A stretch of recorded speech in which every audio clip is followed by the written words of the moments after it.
Today, the White House releasing a few stats on that economy, initially posting this on X, a photo touting $8 trillion in tariff revenue, which is not correct. But a later post adjusted it to say $8 trillion in new U.S. investments, creating hundreds of thousands of jobs, also highlighting a surge in native-born jobs and rising confidence from small businesses. This all comes as a federal appeals court ruled that most of Trump's tariffs are illegal. Treasury Secretary Scott Bessent, however, thinks the White House will ultimately prevail. We think we're going to win at the Supreme Court. President Trump, myself, the economic team in the cabinet believe that we are close to a tipping point where we could have financial instability due to these large and persistent trade deficits. So we are trying to head off a crisis.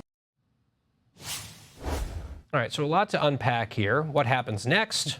What's the impact? Let's break it down with economist Steve Moore. All right, Steve, so I think one of the buzzwords here and one of the touchstones when we discuss tariffs is uncertainty. And it's something that business leaders are very worried about, big and small. Will referenced that in his question to the vice president.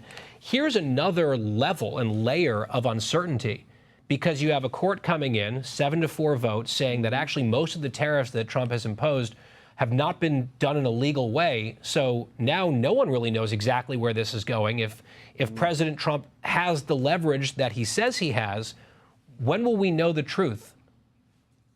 Well, there is a lot to unpack here, isn't there?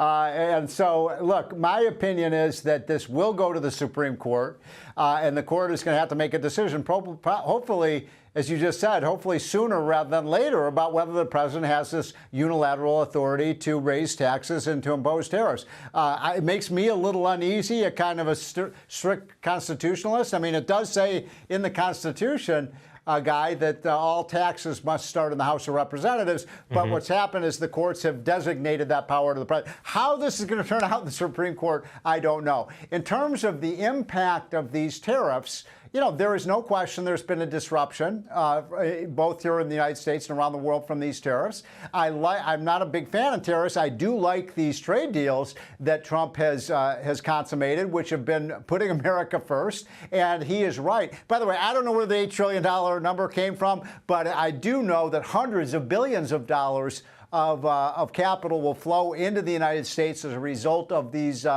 trade deals. And that's great, because investment capital is the seed corn for growing businesses, for hiring more workers. So, look, I'm very optimistic about the U.S. economy, but you're right. We got to get this sorted out about what can the president do on tariffs and what is he not constitutionally permitted to do.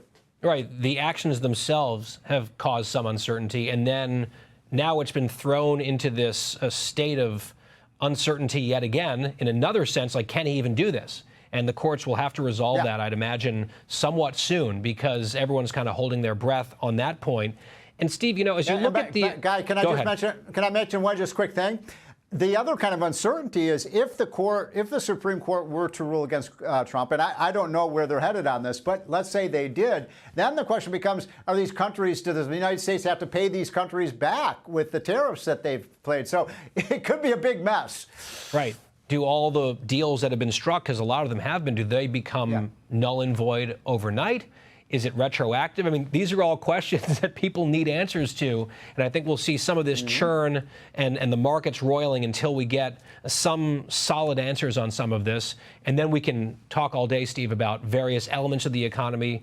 Gas prices down this Labor Day compared to the last few days. That's something the White House is very excited about. But some other softer data points that the president's critics are talking about. So it's an ongoing discussion that will, of course, play heavily in the midterm elections coming up next year. Steve Moore, great to see you. Thanks so much for your time.